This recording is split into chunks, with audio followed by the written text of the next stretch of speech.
Russell has a collection of 1,200 pennies. Of these pennies, 25% are dated before 1980, 35% are dated from 1980 to 2000, and the rest are dated after 2000. How many pennies in Russell's collection are dated after 2000? So using the raise strategy, our first step here is to read and then to ask, what is this question asking? So we want to know how many pennies from the collection are after 2000. Let me go back and look for some key information from the problem. Let's see, he has a total of 1,200. 25 were before 1980, 25%. 35% are from 1980 to 2000, and the rest are after 2000. And that's what we want to know, right? The number of pennies after 2000. So here's this information organized, 25%, 35%. And could we figure out the rest? Sure we could, because 25% plus 35% is equal to 60%.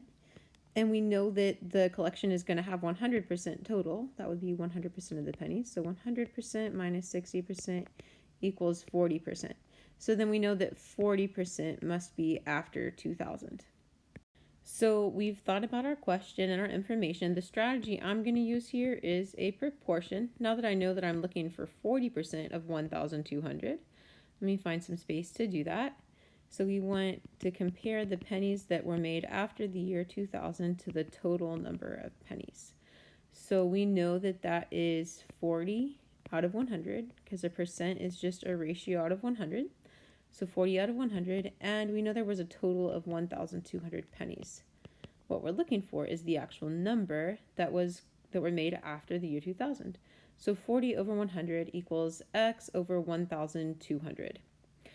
So I could simplify these values a little bit if I wanted to, and that might be easier. You might just be able to see right away that 100 times 12 is equal to 1,200. That could be something you immediately see.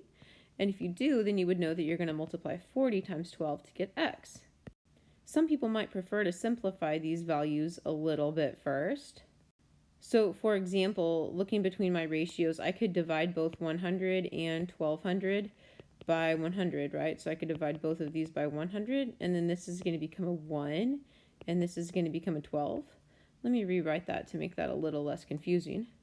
So dividing both of my denominators by 100, I got 40 over 1 is equal to x over 12. And that actually does make it a lot easier to see, right, that what I want to do is multiply the left ratio by 12 to get the one on the right.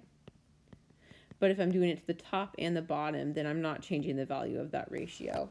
Those will be two equivalent ratios. So I think that's good enough for me. I think I'm ready to multiply 40 by 12.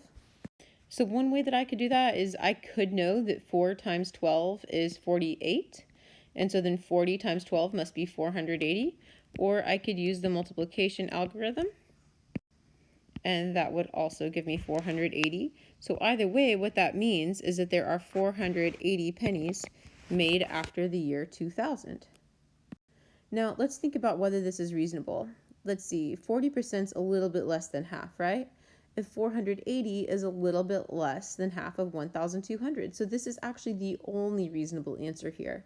720 would be more than 1,200. So this one's too big.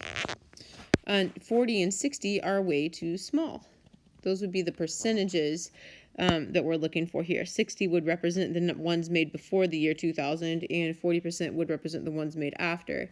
So really the only reasonable answer here is answer choice F.